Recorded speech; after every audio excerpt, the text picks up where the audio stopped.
G'day guys, how you going? Kelby here. In this video I'm going to show you how I go about editing my photos in Adobe Lightroom. So we'll jump into Lightroom now. So we're just in the develop module here. I've got 4 photos I'm going to go through and quickly just give you a bit of a rundown how I'd go about editing them. So I'll just start off by saying make sure you're shooting RAW format in your camera. So your files coming out as RAW and not JPEG. This will give you a lot more flexibility in post. You'll be able to push the images a lot more further when you're editing them. So we'll get started anyway. So first off, normally, start at the top of the list here. So you've got all this stuff down the side here. So this shot's it's exposed pretty well. Nothing's blown out and nothing's too dark. Generally, this is how I'd go about editing. So normally bring the highlights down just a tad, bring those shadows up. And you can see that's sort of giving a lot more flatter sort of image. Now I'll bring the whites up, and I normally go off by eye, but sometimes you use a histogram here. You can see where it's starting to blow out. You can see on the hair just here, when you hover over that, it's starting to lose a bit of detail. So I'll just back it off a smidge, and then I'll be happy with that, I reckon. And then bring the blacks down.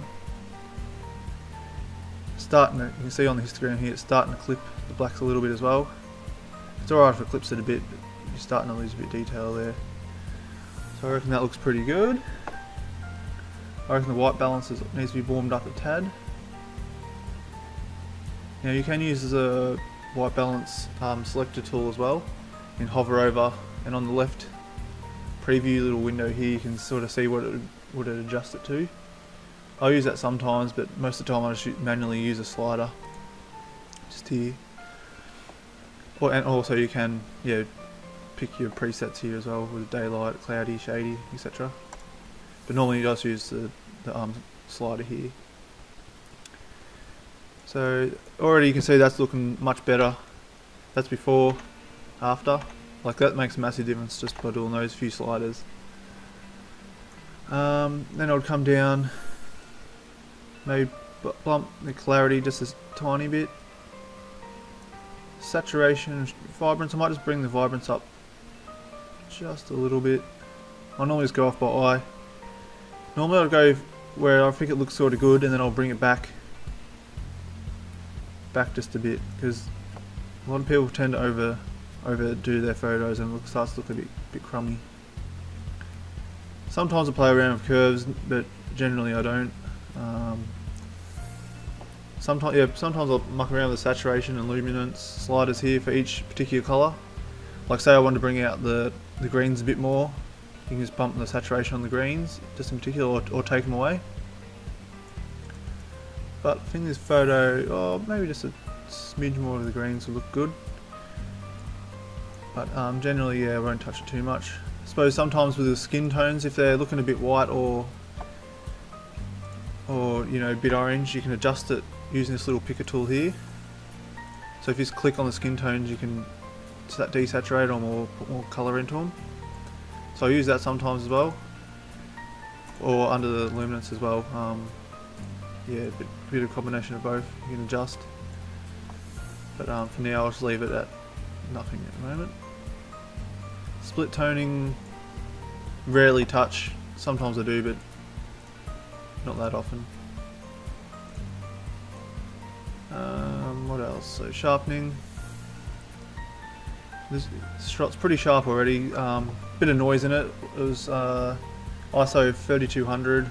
This is shot on the Canon 6D Mark II with the 135mm f2 lens. So there's a little bit of noise there. It's not too bad, but and it's pretty sharp. But normally when I normally sharpen. Whoops, back a bit there. Normally 70, and then I'll bring the masking up.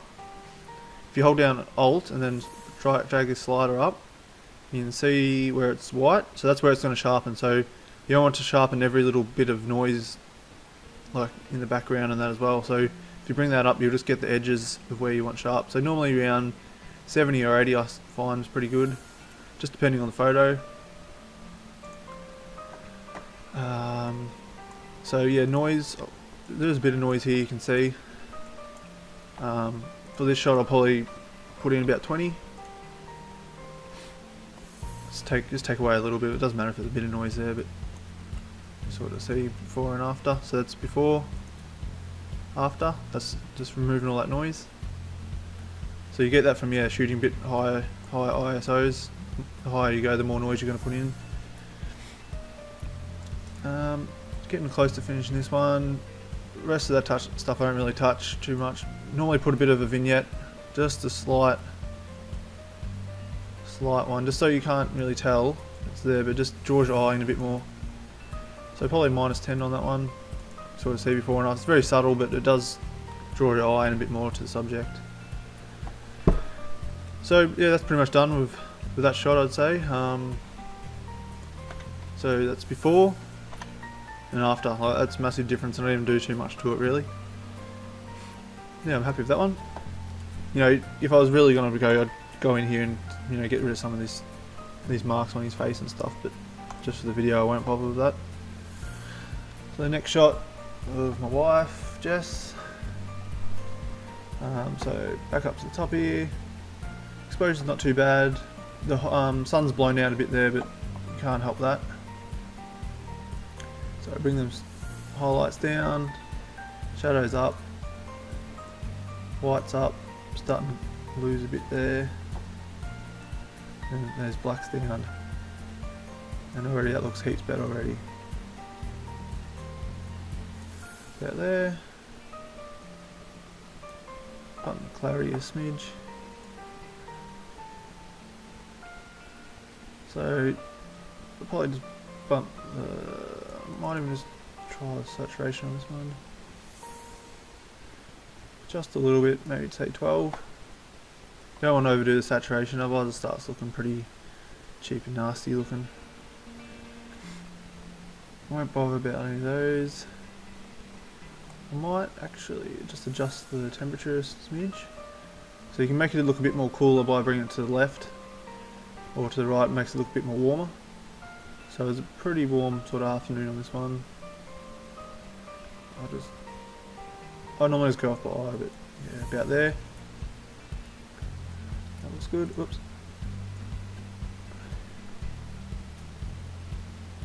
Sharpening, again I'll just do 70.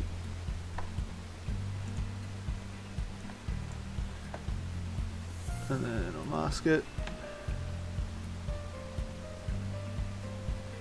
So if I left it like that, everything's going to get sharp, all the little wrinkles and defects on her face and stuff. So bring it up, get rid of those and just target the facial features, not the skin. About there. So I'll show you before and after the sharpening. So that's before and after. It's only subtle, but it does make a difference. See what else we got here. Noise is not too bad. It's only, what was this, ISO 400. I'm not going to bother about getting rid of any noise. One thing I can notice is a mosquito flying around just here. We'll get rid of that. So use a spot removal tool just here. So you shrink that down. Click on it, and away she goes. There we go. So you can clone stuff or heal it. I usually use a heal tool most of the time. You can just adjust your size there and opacity and all that sort of stuff. So there we go. What else we got? Maybe a slight vignette on this one again. I normally always put a slight vignette on my photos, just how I like to do it. So about there, looks good. So there's before, after, looks 10 times better. Alright, next photo. Oh, actually, hang on. One thing I missed on that one is I will fix the horizon. Now, I normally use this angle, or this straightening tool here. You can use a slider and adjust it like that, but I prefer to do it with the straightening tool. So click on the straightening tool. If you just click on your horizon and then just draw a line where you think it looks level, Nah, that was a bit off, that one. So even if I just go after that. So I reckon it looks heaps better already. So done. So you want your horizon looking straight. It looks a bit rookie if you're having it off. So I'm happy with that one. Next one. Another one. This one was just a couple of days ago. What was this shot with? The Sigma Art 50mm 1.4 lens. Super sharp shot already without even sharpening.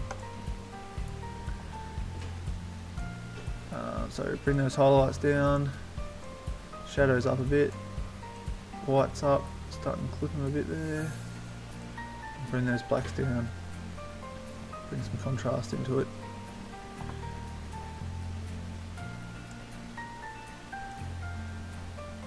Bring vibrance up a tad.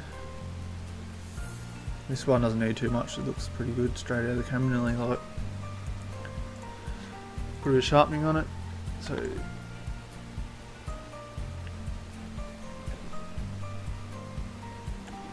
there. So you can see the sharpening without and then with.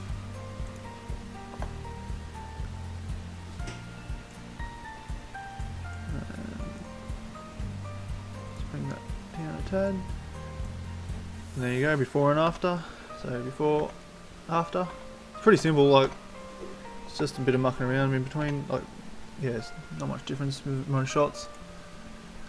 So this one, just the other day, we'll start putting those highlights down a bit, shadows up, whites up. I'll actually bring whites down a bit, blowing out a bit there, and crush those blacks down. I'll even bump the contrast a little bit. Well, so I reckon that's looking pretty good straight just there. You can see this weird looking blob thing on here. I think it might have been a lens leaf in front of the lens. I'm not sure exactly, it looks a bit weird, but I'll get rid of that. So just a spot removal tool again. That will get rid of it, hopefully. No. I'll go zoom in a bit. Target it a bit better. So you can actually, oops, you can actually drag where it samples from as well. So if you don't like, oops, don't like the look of it, you can actually yeah, drag it. Drag this so it blends in a bit better.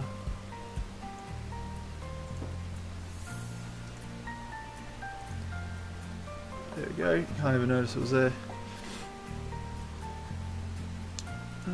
Might even bump the greens up in this one a bit. Make that moss really stand out. Oops. On saturation.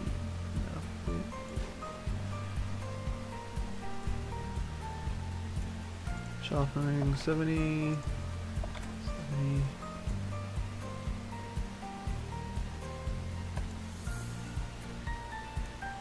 there you go. That's probably about it. So before and after. So there's not much to it. Yeah, just have a play around really.